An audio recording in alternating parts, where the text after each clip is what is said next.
Video kedua ya, terkait kajian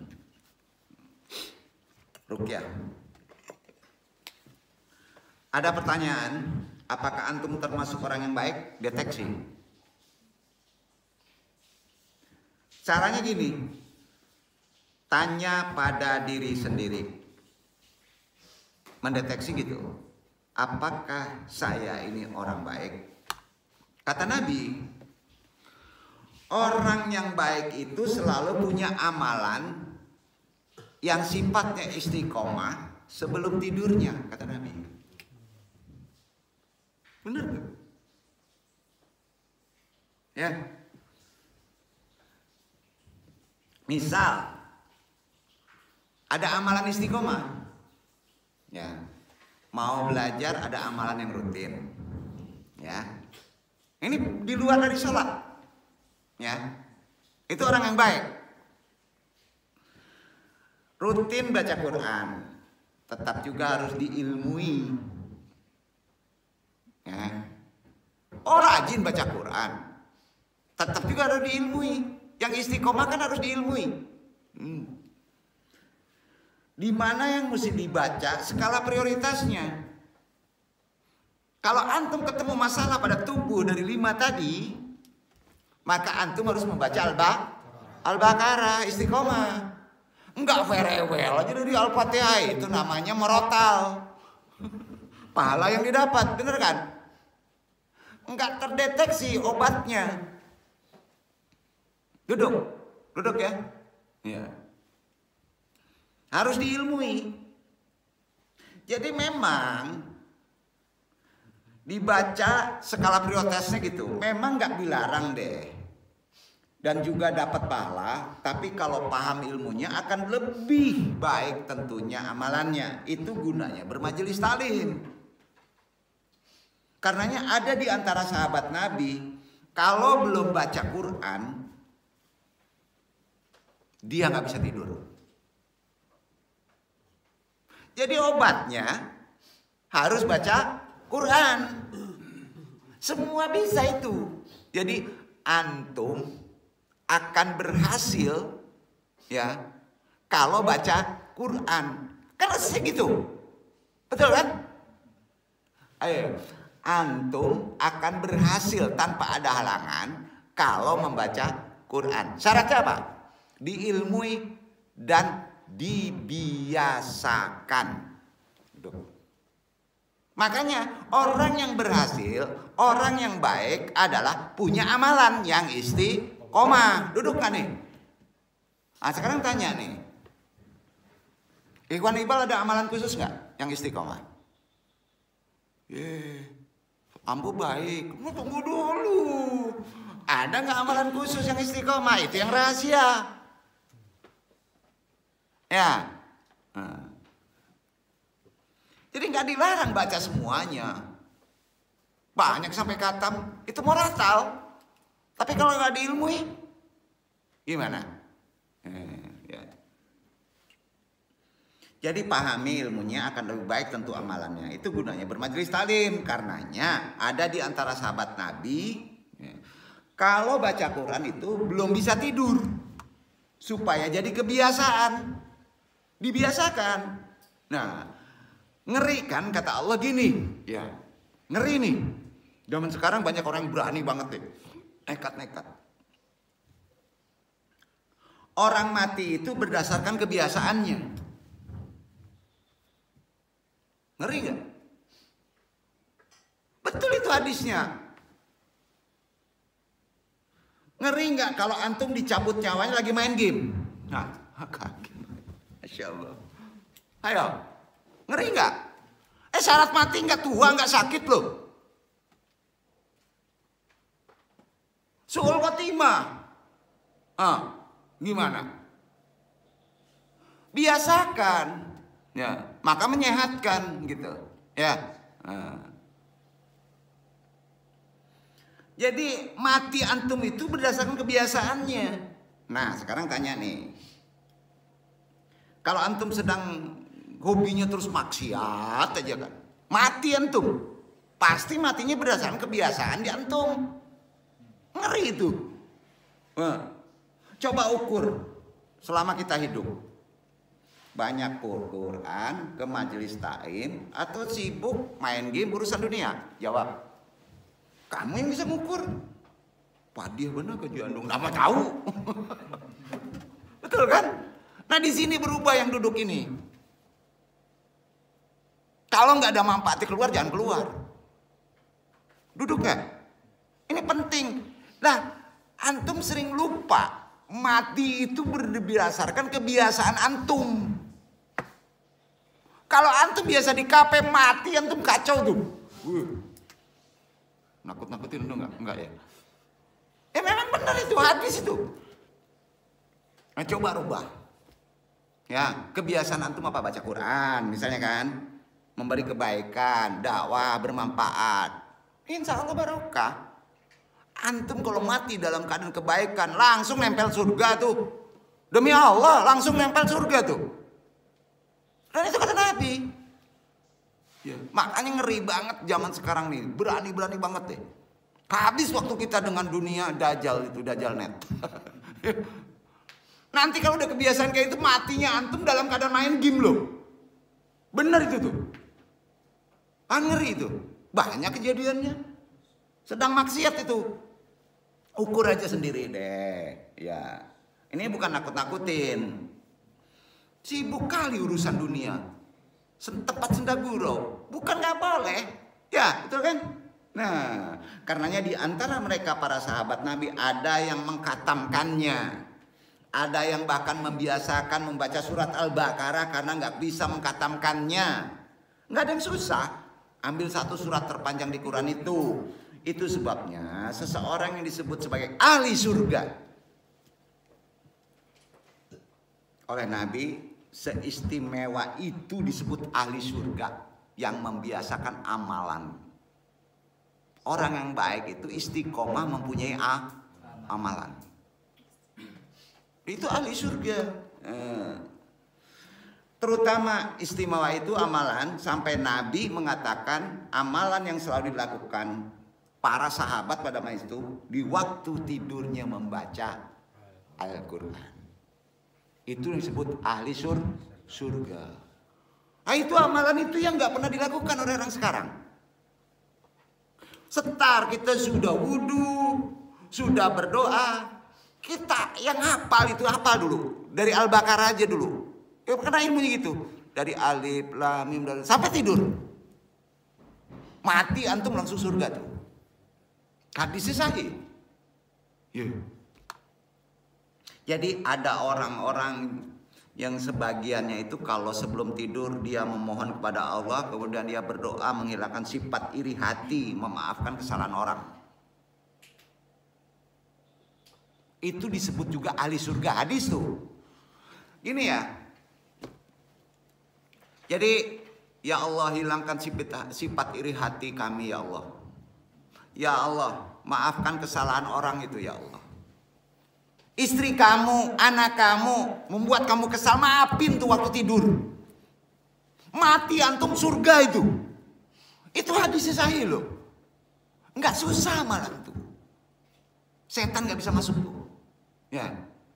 Ternyata memaafkan kesalahan orang lain, berdoa kepada Allah sebelum tidur, ada wudhu, dijauhkan dari sifat iri hati, amalan ahli surga yang selalu dilakukan oleh para sahabat wali-wali Allah. Ayo. Nabi menyebutnya ahli surga. Ayo. Jadi kebiasaan tadi secara tidak langsung dapat membuat perasaan menjadi tenang loh. Gitu gunanya kita pemahaman. Tanpa kita menyadarinya. Ya. Dan beban pikiran akan berkurang. Jadi obat. Hanya dengan amalan yang gak perlu hafal seluruhnya. Al-Baqarah aja. Susah juga, pilih ayat ruqyahnya. Ya. Tempat bercokolnya jin korin. Dengan amalan tadi akan lumpuh dia mengganggu kita. Saat kita kotor diganggunya. Ujungnya insya Allah gak perlu ruqyah. Karena itu hakikatnya sudah meruqyah diri sendiri. Duduk. Jadi paham ya, cara meruqyah diri sendiri ternyata nggak susah. Amalannya mau tidur, betul kan? Ya. Kisah lain ya, perhatikan. Yang berkaitan dengan 3 amalan sebelum tidur. Ada setiap akan tidurnya membiasakan amalan sholawat kepada Nabi. Ini kata Nabi juga nih. Ada yang berdoa supaya jangan iri hati, kemudian memaafkan orang yang buat salah kepada kita. Itu jauh tuh. Qori itu lemah tuh. Ya.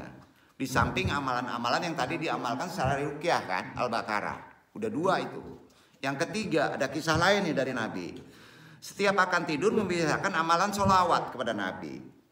Cara yang lain yang paling gampang itu. Ya, kita nggak ngerti ilmu ruqyah nih. Kita sulit ngapal Al-Quran nih. Ya, baca aja nggak bisa. Sholawat aja. Makanya ditanya orang yang baik itu mempunyai amalan dan istiqomah. Ternyata amalannya di mau tidur. Ya. Juga baca Quran barangkali sulit bagi sebagian orang. Artinya bukan hanya sekali selawat, tapi untuk banyak selawat. Artinya terus menerus, rutin, dibiasakan. Bukankah sekali selawat 10 dapat kebaikan? 10 kali selawat kebaikan hadis. Nah, jadi hadis sahih loh, udah jelas dah. Jin setan nempel kabur tuh. Ya. Jadi ketahui inilah ciri-ciri rumah ada gangguan jin. Baik rumah pada badan maupun rumah pada tempat dengan amalan tadi. Yang perlu diwaspadai agar tidak berujung pada masalah kedepannya. Belum sampaikan. Sama halnya seperti manusia. Jin itu makhluk kan, merupakan makhluk ciptaan Allah kan, betul kan? Nah, yang memiliki kehidupan juga kan. Jin juga tinggal bersama manusia di dunia ini kan. Ini jelas yang nunjukin Quran. Nah, mereka bahkan dapat melihat manusia sementara kita nggak bisa melihatnya kan, betul kan? Dan itu ditunjukin di Quran. Namun meski sama-sama tinggal di dunia, kan sama. Jin yang ada dalam sebuah rumah bisa mendatangkan bahaya bagi penghuninya. Bukan di situ tempatnya. Mulai dari mengganggu ketenangan, bahkan melakukan hal yang tidak baik. Oleh sebab itu, ada baiknya kita mengetahui ciri-ciri rumah yang ada gangguan jinnya. Jabaran enggak? Ini kata Nabi, ciri-cirinya ada. Itu bagian daripada ruqyah tempat. Nah, bentuk antisipasi kita, kewaspadaan kita. Jangan lalaikan ini. Ya, ciri-cirinya 1. Muncul perasaan takut dan diawasi di rumah. Di rumah takut. Seperti ada yang ngawasin. Jika antum dan keluarga kerap merasakan takut dan diawasi saat berada di rumah, waspadalah, waspadalah. Gitu. Waspada. Ya. Coba atasi, bacakan surat Al-Baqarah untuk mengusir gangguan tersebut dengan air. Jadi gimana caranya dong? Pel. Ngepel dong, nggak ngepel? Boleh dicampur dengan prostek. Bacain surat itu Al-Baqarah. Airnya itu di ember, pel rumah itu. Iya beda lagi kalau itu dukun tuh. Pakai air garam. Enggak begitu. Udah hebat nih dengan Al-Baqarah nih. Udah praktekin aja. Enggak perlu nanya ke andung, enggak laku andung nanti dulu. Ya, udah bacain Al-Baqarah. Ya. Jadi dasar hadisnya riwayat Muslim nomor 1821 tuh. Perhatiin. La taja'alu buyutakum muqabira. Inna syaitona yanfuru minal baiti alladhi taqra'u fihi syaratal baqarati. Artinya, jangan kalian menjadikan rumah kalian sebagai kuburan. Sesungguhnya setan akan lari dari rumah yang di dalamnya dibacakan surat Al-Baqarah. Nah sahabat menanya gimana caranya? Bersihkan lap lantaimu, dindingmu dengan bacaan air surat Al-Baqarah. bayar mahal nih. Udah lakuin aja ya. Antum tanggung jawab. Dan ini ada sandaran hadisnya. Nah, untuk mengusir gangguan tadi. Syarat kedua, ada yang menyebut ini ulama modern. Tapi sebaiknya jangan dilakukan. Perdengarkan suara murotal Al-Quran beberapa waktu di rumah. Kaset yang kerja. Memang betul. Tapi seharusnya kita yang membacanya. Ya. Al-Baqarah. Nah, 2. Itu 1 ya. Muncul perasaan takut diawasi. Langsung terapinya tadi. Yang kedua, tercium bau busuk. Bau busuk yang tidak diketahui asalnya. Udah dicari ke atas gak ada, cari ke bawah gak ada. Ini tanda adanya gangguan jin di rumah. Gimana caranya? Kalatian apa tuh? Bacaan rukyat. Ke rumah tuh. Kalau timbul was-was takut, pel rumah tuh. Paham ya? Ini tuntunannya jelas sunnah ini. Ya. Tapi kalau timbul bau, kalatian. Tapi kalau timbul baunya wangi, itu korin. Karena korin berdasarkan manusianya. Kalau manusia suka pakai wangi, maka korin juga pakai wangi. Makanya yang wangi-wangi itu, ya, yang mengandung alkoholnya, enak bener wangi itu. Ini kalau alkohol itu korin itu. Nggak usah dirukyah ya, nggak bisa. Ya udah jangan takut kalau bau wangi di rumah. Yang bau busuk itu kata Nabi. Rukyah dengan Al-Baqarah, latihan saja. Duduk ya. Itu perintahnya. Ketiga, kalau terdengar suara aneh yang tidak diketahui juntrung asalnya. Jika antum kerap mendengar suara orang berdehem, nggak ada orangnya tuh. Udah lari kabur gemeteran, kacau ini kalau nggak tahu ilmunya. Suara langkah kaki di sini sering banyak itu langkah kaki kok. Yang lebih ekstrim ada orang nangis, nggak tahu sumbernya, dilihat nggak ada.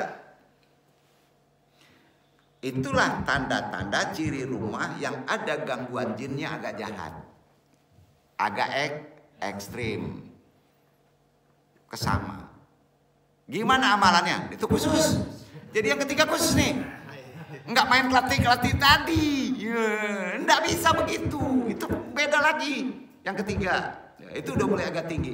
Yang keempat, kalau penghuni rumah sakit-sakitan tanpa sebab yang jelas, jika penghuni rumah kerap sakit-sakitan, cobalah periksa kata Nabi kepada ahlinya, tabib atau dokter zaman modern.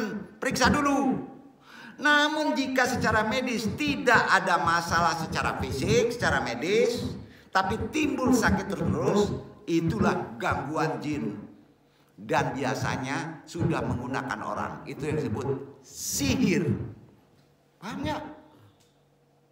Itu udah kena sihir. Berarti jin kerjasama sama orang cingkaha itu. Nah,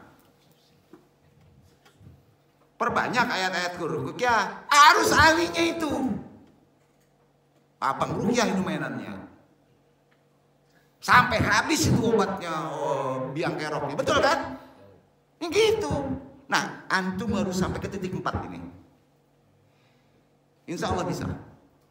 Masa sekolah terapi tasawuf tinggi-tinggi udah mahal 4 tahun gak bisa kayak gini? Gak usah sekolah. Puning nih, capek-capekin aja. Bener gak? Ini murid-murid itu banyak nih. Kasihan dia dong. Harus bisa sampai situ gitu. Kelima, kalau sudah terjadi pertengkaran yang sepele, lebih berbahaya dari yang keempat. Antara penghuni rumah yang mudah tersulut emosi, masalah bawah cakap. Jelas ciri-ciri gangguan jinnya sudah mulai keras. Pertengkaran demi pertengkaran rutin. akan sering terjadi di dalam rumah. Hal sepele sekalipun seakan rumah tidak ada harmonisnya. Ya, ini memerlukan majelis. Keroyok dengan zikir ruqyahnya. Perlu orang, perlu anak yatim membantu. Itu tuntunannya. Jadi tiap level penyakit itu harus pula level penyakitnya tinggi, dudukkan ya. Dan disinilah letak sedekah. Apa? Sedekah. Keenam, mimpi berulang-ulang berketerusan. Tinggi banget ini. Sudah mimpi sering melihat langsung penampakan. Udah jalan lain pindah. Oh pindah. Hijrah. Entah kalau ketemu ahlinya, kalau alam. Itu udah sulit itu. Karena biasanya kalau penampakan itu mainnya di luar, di dalam rumah. Benar-benar harus ahlinya itu. Enggak semudah itu menggeser hal yang sifat jin. Jangan main-main dengan makhluk jin loh. Kata Nabi, ya kenal sifat jadi nggak boleh, bergaul nggak boleh, betul kan? 7. Udah muncul penampakan yang tadi mimpi berulang-ulang muncul penampakan, itu udah gawat itu.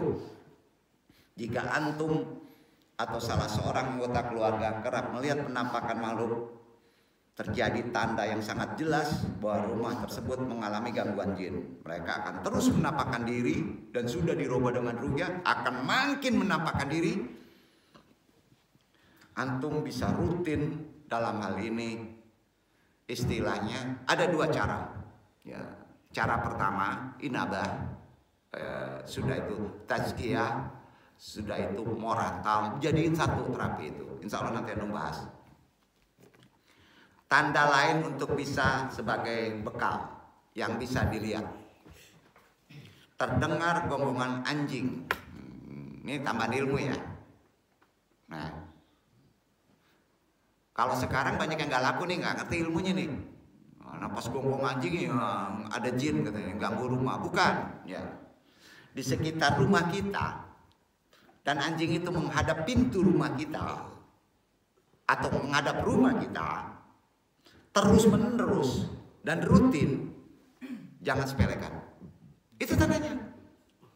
Kalau anjing gonggong yang ngadep sana, itu anjing beger, itu anjing beger. Anjing jomblo pengen nikah, itu beda lagi. Gitu. Kalau ngadep rumah kita. Kenapa demikian? Hal ini karena anjing merupakan salah satu binatang yang bisa melihat jin. Hadis riwayat Abu Dawud dan Ahmad. Ida samatum nubahil kilabi wasahilal hamiri fasta'inullah fa innahu yarawuna malataruna. Apabila kamu mendengar anjing menggonggong dan mendengar keledai meringkik, mintalah perlindungan kepada Allah. Sesungguhnya mereka melihat apa yang tidak kamu lihat. Sampai mana? Itu dia. Satu lagi hadis riwayat Bukhari dan Muslim, sahih ya. Ida samatu sauta dikti fasalullah rahmata fa innahu ra'amil qan wa ida sumatan nahi qol himari fastaida bilahil mina syaitonan fi inara syaitonan. Bila engkau mendengar suara ayam jantan ya, maka mintalah karunia kepada Allah, rahmat. Karena ia melihat malaikat. Sedangkan bila engkau mendengar ringkikan keledai, maka berlindunglah kepada Allah dari setan, karena dia melihat setan. Ayo. Kongkorongo rahmat, karena ayam melihat malaikat, sedangkan ringkikan keledai dan anjing melihat setan. Wow, jo keledai tidak bisa melihat malaikat. Begitu kelebihan binatang. Nah, ini bisa dibahas, ada ilmunya. Ya. Itu yang disebut bagian firasat namanya. Ini tambah lagi, aduh nggak jadi nggak ngajarin firasat, males. Jadi mencegah lebih baik daripada mengobati. Mencegah lebih baik daripada mengobati. Paham itu? Teori ini berlaku sifatnya umum. Jangan dulu sakit ya. Jadi ini bukan karena kita ada tanda begini, aman-aman aja rumah. Cegah. Karena ujian itu pasti ada, betul kan? Nah, karena itu sifatnya umum. Ya. Baik daripada mengobati kita kan lebih baik kita mencegah. Dalam ilmu medis yang sifatnya konvensional maupun ilmu medis nabawi sifatnya tibun, Rasulullah SAW lebih banyak mengajarkan kepada umatnya kita ini untuk lebih banyak berzikir kan? Ya. Merutinkan zikir dalam setiap keadaan, terutama di setiap pagi dan sore. Itu person. Itu kita rekod. Karena itu mencegah. Jangan menunggu sakit. Banyak di antara doa dan zikir pagi dan sore yang dijadikan sebab untuk mendapatkan penjagaan dari Allah. Dari setiap gangguan makhluk yang kelihatan maupun yang tidak kelihatan. Karena itulah di dua waktu itu pilih. Allah memotivasi kita untuk bisa memperbanyak zikrullah. Ya. Perintah Nabi Muhammad SAW untuk selalu istighfar, perbanyak zikir tiap pagi dan sore. Dasarnya mana? Firman Allah itu untuk mencegah dari hal yang tadi. Jangan sampai kita menjadi pengerukyah. Kalau udah tahu kita bisa mencegah, nggak perlu rukyah kan? Maka Allah berfirman, Al-Ghafir 55 dibaca deh. Dikit lagi kita berkali. Baca, itu dasarnya.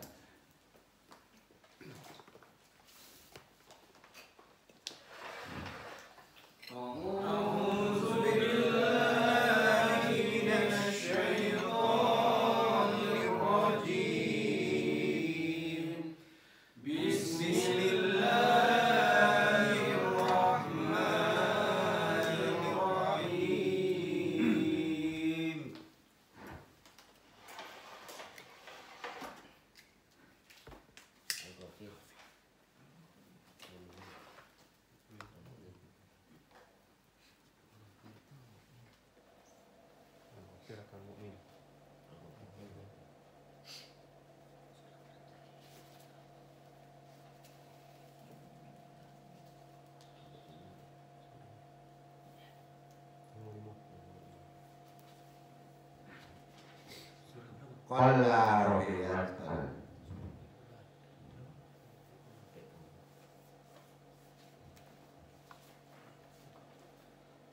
Fasbir.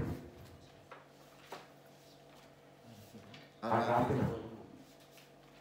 Al-Imran nanti 41 dilanjut ya. Ghafir dulu.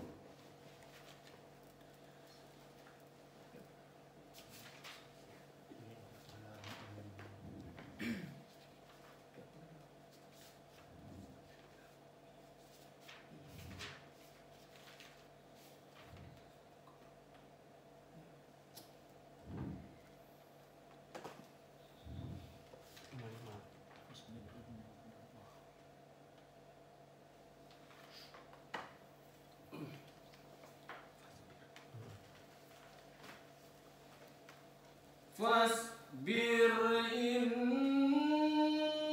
wa'dallahi haqqun wastaghfir li zambika wasabbih bihamdi rabbika bil 'ashyi wal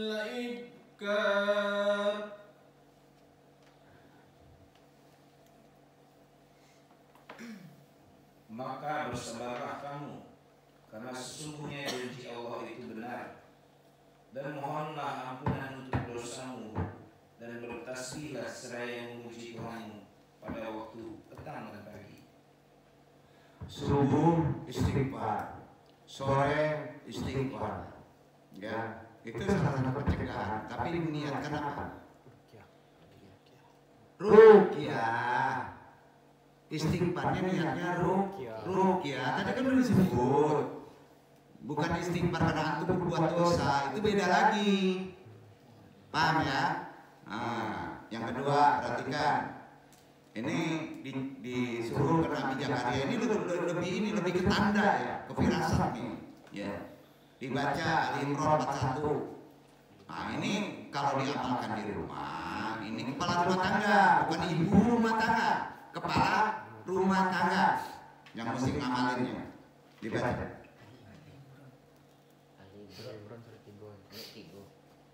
Qala Rabbi ja'ali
Berkata Zakaria, berilah aku suatu tanda bahwa istriku telah mengandung.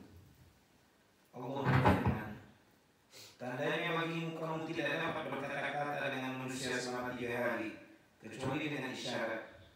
Dan sebutlah nama Tuhanmu sebanyak-banyaknya serta bertasbihlah di waktu petang dan pagi hari. Ini kenapa laki-laki? Bini awal nyinyir. Ruqyah. Itu bini awal gak ada nawa. Bacot isi beritanya kok. Sebut nama Tuhanmu sebanyak-banyaknya dan bertasbihlah pada waktu petang dan pagi hari. Nama Tuhanmu kekalam. Kekalam. Asma Allah kalam apa? Asmaul Husna. Maha berbicara. Buka sendiri. Ulang. Nah, jangan hembuskan ke air, nggak bisa ngomong istri kamu. Pang. Ini untuk laki-laki yang bujang-bujang itu juga boleh. Karena yang bujang-bujang ada feminim, cerewet. Paham gak nih? Lakukan pagi dan petang dengan istighfar dulu. Ini untuk perempuan. Allah adil, itu untuk laki-laki. Ini untuk perempuan. Kalau untuk perempuan, niatnya ayat ruqyah ya. Baca tadi ayat ruqyah ya. Bukan ayat yang dibaca, perintah yang di situ. Nama Tuhannya yang maha berbicara. Sudah itu istighfar. Betul kan? Ayat yang kedua. Al-Kahfi ayat 28. Ini ibu-ibu yang amalin. Kalau suaminya jika amalin ini, maka tenang rumah itu. Itu sifat karakter ini kadang-kala di pihak laki-laki ada yang sifatnya feminim, keibu-ibuan. Dibaca Al-Kahfi 28. Wasbir nafsaka.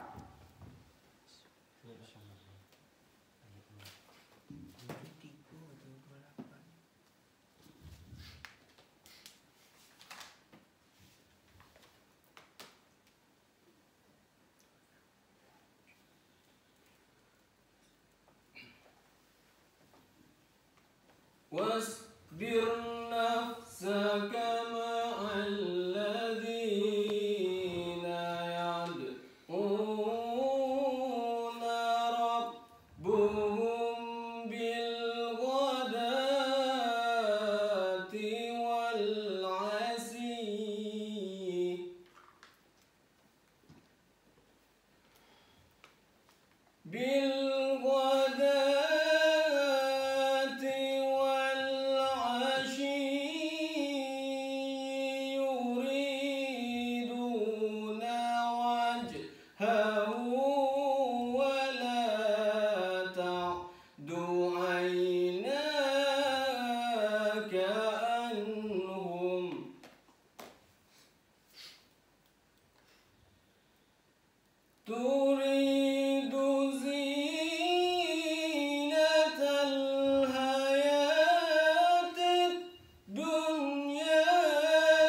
Dan bersabarlah kamu bersama-sama dengan orang-orang yang menyeru Tuhannya di pagi dan senja hari, dengan mengharap keridhoannya.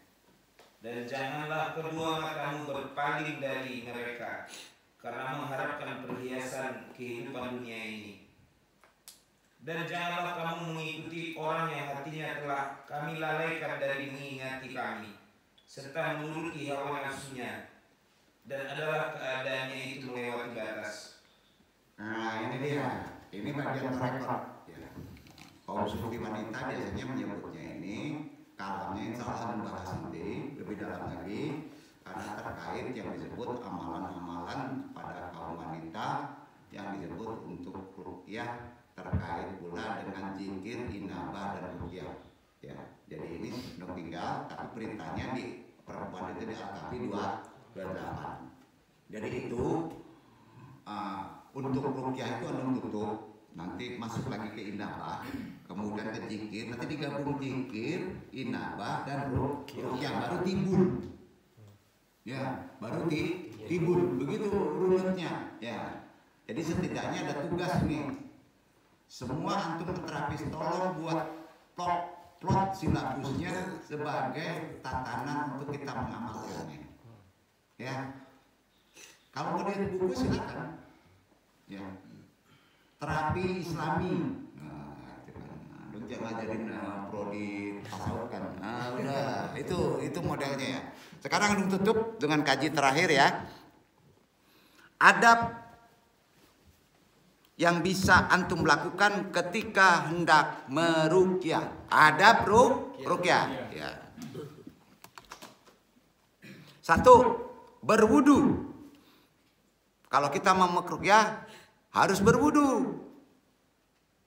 Dan di sini antum kasih tambah, perempuan yang dalam kotor tidak boleh meruqyah. Duduk ya. Tidak boleh. Ya. Berwudu terlebih dahulu karena ketika membaca kalimat-kalimat ruqyah dianjurkan dalam keadaan suci lahir dan batin. Kedua, baca ayat Quran yang sering digunakan untuk ruqyah dengan niat ruqyah. Di antaranya, catat yang perlu dihafal. Karena lucu, ada pengruqyah kok baca Quran. Wah, ini aneh. Pertama ayat kursi. Kedua, 2 ayat terakhir surat Al-Baqarah. Ketiga, surat Al-Ikhlas. Keempat, surat Al-Falaq. Kelima, surat An-Nas. Itu yang paling penting pokok. Ada 5 adab yang harus dihafal. Ya, pertama ayat kursi. Kedua ayat 2 terakhir surat Al-Baqarah. Ketiga Al-Ikhlas. Keempat Al-Falaq. Kelima An-Nas. Dan yang khusus dalam segi penyakit ada surat-surat khusus nanti. Kalau sekarang dikasihkan nanti kacau pemanfaatannya. Ya. Ketiga adabnya bisa juga dengan menggunakan doa ruqyah khusus. Yang paling khusus doa ruqyah ini yang diajarkan malaikat Jibril kepada Nabi SAW. Di awal tadi nung baca, duduk, itu khusus dari malaikat Jibril. Apalin tuh, itu pamungkas tuh. Adab ketiga harus apa? Nanti nung ulang bacaannya. Keempat, usapkan tangan ke anggota tubuh yang bisa dijangkau atau ke anggota tubuh yang sakit, baik mengruqyah diri maupun meruqyah ke yang lain. Itu yang keberapa? 4. Adabnya gitu. Usap. Hati-hati mahram. Kalau misalnya tidak mahram, dia harus tutup tangan. Sampai ya? Nah, adabnya ini nanti diperjelas lagi. 5. Menggunakan air putih, nggak kopi bro. Air putih, ya. Caranya baca ayat-ayat ruqyah, kemudian dekatkan mulut antum ke air yang bersih, kemudian hembuskan, ditiupkan, selesai baca diminumkan. Itu adab ke-5. Makanya ayat yang pokok tadi harus hafal. Nggak mungkin buka gini kita nggak mungkin kan? Iya kan? Ke-6, antum mesti jelaskan ini. Kuatkan lagi tawakal kepada Allah. Rasulullah SAW mengajarkan kepada kita doa dan ruqyah yang bisa kita baca ketika sakit. Tawakal yang ke-6 itu dikuatkan. Nanti tawakal antum jelaskan lagi. Ya, kewalian itulah nantinya. Ada wasilah di sana. Ya. Jadi Rasulullah mengajarkannya, pertama doa ketika ada bagian anggota tubuh yang sakit. Tadi kan belum dijabarkan nih, yang bagian sebut, yang diusap sama yang ditiup. 7 kali. 7 kali. Nanti antum share. A'udzu bi'izzatillahi wa qudratihi min syarri ma ajidu wa uhadziru. Ulang. A'udzu bi'izzatillahi wa qudratihi min syarri ma ajidu wa uhadziru. Artinya, aku berlindung dengan keperkasaan Allah dan kekuasaannya dari kejelekan yang aku rasakan dan yang aku khawatirkan. Artinya apa ini? Ruqyah keluar atau ruqyah ke diri? Ruqyah ke diri. Diri dulu di ruqyah, baru ruqyah keluar. Duduk kan nih? Jadi adabnya sebelum antum meruqyah, jangan main hantam ruqyah. Ruqyah dulu diri antum. Itu bacaannya 7 kali. Enggak semudah itu meruqyah. Ya. Istilah dalilnya doa ini ya kepada diri pengruqyah atau untuk meruqyah diri. Bisa. Dari Utsman bin As radhiyallahu anhu bahwa beliau mengadukan rasa sakit di badannya Rasulullah SAW. Kemudian bersabda, menyuruhnya dayadaka alal jud ilmu limin jasadika. Letakkanlah tanganmu di atas tempat yang sakit dari tubuhmu. Lalu beliau ajarkan doa tadi 7 kali. Baca dulu kalau antum sakit. Tapi kalau antum mau meruqyah, ya baca 7 kali kulu jasad. Nggak perlu dipegang. Paham nggak? Baru meruqyah. Udah paham sampai di sini? Udah paham ya? Udah paham Ustaz? Ya. Ruqyah kedua. Lakukan sebelum tidur. Cara doa yang dibacakannya, perhatikan. Ajma kaifaka man tumakor urufi ikhlasi wal falaki wan nas. Summa anfiku fi kilta kafaini. Summa raita rahata yadaika fi jami'a anha il jismi alladhi yumkinul wusuli ilaihi bada'an minal rasi wal wajhi wa amamman jismi summa qarar salata marratan. Artinya, gabungkan 2 telapak tangan antum, lalu bacakan surat Al-Ikhlas.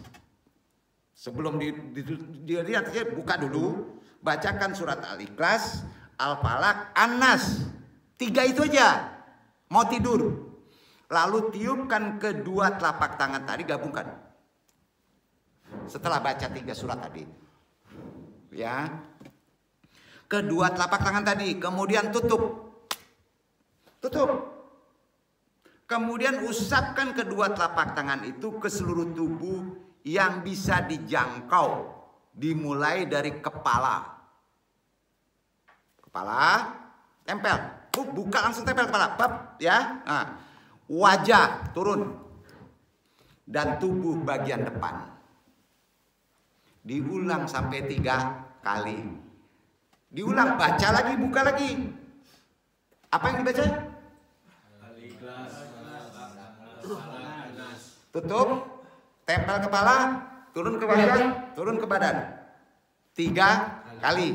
Nah, ini berdasarkan hadis dari Aisyah radhiyallahu anha yang menceritakan kebiasaan Nabi SAW sebelum tidur. Hadis riwayat Bukhari nomor 5017, Muslim 2192, Sahih. Apa yang harus diamalkan harus berdasarkan tuntunan Rasul. Nggak bisa nggak. Paham ya? Lakukan itu. Nah, ketiga, ruqyah ketiga. Ketika antum terluka, caranya ambil ludah di ujung jari. Ambil ludah di ujung jari. Kemudian letakkan di tanah. Selanjutnya letakkan campuran ludah dan tanah ini di bagian yang luka. Letakkan di tanah. Letakkan di yang luka. Kalau itu luka, ini bisa dipraktekkan ke orang lain. Ya. Kemudian baca. Bismillah tarabtu ardina birikoti badina yusufu syakimuna biizni rabbina. Ulang. Bismillah tarabtu ardina birikoti badina yusufu syakimuna biizni rabbina. Artinya, dengan nama Allah, debu tanah kami dengan ludah sebagian kami, semoga sembuh orang yang sakit dari kami dengan izin Rabb kami. Hadis riwayat Bukhari bernomor 5745, riwayat Muslim bernomor 5848, Sahih. Amalkan itu, insya Allah kering. Ya, nggak percaya sudah. Nah, maka dong untuk tentang medis nggak laku. Ini bisa ke orang lain, bisa ke kita. Bukan amalan klinik, ada ilmunya, ada dasarnya, ada pesuruhannya, ada sunahnya. Sepakat? Ya, Masya Allah. Bacaan mengusir jin yang diajarkan malaikat Jibril. Ini pamungkas. Kalau sudah dilakukan amalan tadi tidak selesai, hantam dengan ini. Hati-hati, jangan main hantam. Sifatnya membakar. Yang duduk ini cingkah aja, main bakar saya petang. Paham ya? Salah satu yang pernah diajarkan Nabi, diajarkan oleh malaikat Jibril ke Nabi Muhammad SAW adalah ini termasuk doa ruqyah membakar jin yang paling sangat ampuh hasilnya, demi Allah. Amalan ini diberikan kepada Nabi Muhammad untuk melindungi dirinya dari berbagai jin yang sifatnya beresiko, biasanya ifrit. Nah, sekarang masih banyak jin-jin kafir yang jahat berkeliaran di luar sana, bahkan habitatnya lebih gede loh. Nah, memang di atas dunia ini ada hal-hal gaib yang juga hidup berdampingan dengan keberadaan manusia. Salah satu bukti bahwa jin kafir bisa hadir dan mengganggu umat manusia adalah adanya peristiwa kesurupan atau kerasukan yang sulit sekali diatasi. 10 orang mental semuanya. Ini sudah ekstrim. Ya. Biasanya jin berusaha mengambil alih kesadaran manusia seutuhnya atau menempati suatu tempat yang bisa menjolimi orang lain. Ya. Itu perlu kita mengatasinya dengan benar. Nah, jadi mereka itu bertindak sesuka hatinya dengan raga yang dirasukinya atau tempat yang ditempatinya. Maka dengan kondisi ini ada baiknya lakukan upaya pengusiran dengan amalan doa ruqyah yang diajarkan dari malaikat Jibril kepada Nabi. Sebagaimana dikisahkan oleh Ibnu Mas'ud, pada malam itu Nabi Muhammad didatangi jin ifrit. Asbabul wurudnya begitu hadis ini. Yang membawa obor api, sifatnya merah. Jadi ifrit ini membawa obor api di tangannya pada malam di mana kaum jin mendengarkan Al-Quran. Ya. Kala itu Nabi Muhammad langsung membacakan ayat Al-Quran. Jadi jin tuh diajarin sama Nabi ikut, ya, mendengar Al-Quran. Tiba-tiba ifrit, padahal jenisnya juga sama, tibonya. Sayangnya, ya, dibacakan ayat-ayat Al-Quran Al-Baqarah sama Nabi, tidak ada reaksi. Selain jin tersebut semakin mendekat, semakin mengganggu. Nggak tembus Nabi itu. Itu sandaran asbabul wurud ceritanya, dan ini sahih. Melihat kejadian ini Nabi kebingungan. Akhirnya atas perintah Allah, malaikat Jibril pun datang mengajari kepada Nabi amalan doa pengusir jin. Itu riwayat hadisnya. Ya. Ini dia matanya. Qala malaku Jibril hal turidu an wali ma'bada jamali alati ida qorataha saupatas kutu watamutu sholatuka. Malaikat Jibril berkata, maukah jika aku ajarkan kepadamu beberapa kalimat yang jika engkau membacanya maka ia akan jatuh tersungkur dan obornya akan membakarnya dan mati. Itu artinya. Dan hadis ini sahih. Doa yang diajarkan malaikat Jibril kepada Nabi itu untuk mengusir jin tadi adalah sebagai berikut. Kemudian diajarin Nabi, a'udzu biwajhil karim wa bi kalimatillahi tamatil lati la yuzawijuhunna barun wa fajirun min syarri ma yanjilu minasy syama'i wa min syarri ma yaruzu fiha wa min syarri ma zara'a fil ardh wa min syarri ma yakhruju minha wa min syarri fitnatil laili wan nahari wa min syarri tawarikil laili wa min syarri kulli tarinin illa tariqan yatruku bi khairin ya rahman. Artinya, aku berlindung dengan zat Allah yang maha mulia, dengan kalimat-kalimatnya yang sempurna, yang tidak ada orang baik dan juga orang durhaka yang melampauinya, dari keburukan yang turun dari langit, keburukan apapun yang naik ke langit, dari keburukan apa saja yang masuk ke bumi, dari keburukan apa saja yang keluar dari bumi, dari keburukan fitnah-fitnah siang dan malam, dari keburukan petaka-petaka malam, dari keburukan setiap petaka yang datang, kecuali petaka yang datang membawa kebaikan. Wahai Zat yang maha penyayang. Hadis riwayat Malik, An-Nasai, At-Tabrani. Banyak perawi sahih. Kalau terlihat api, kabur aja, jangan sok-sokan. Sampai wabillahi taufiq hidayah, mudah-mudahan bermanfaat. Jadi kita tutup dulu amalan, silakan diatur runut tadi apa yang mesti diamalkan, karena ini kan Andung menyampaikannya harus nyambungnya berbeda, ya.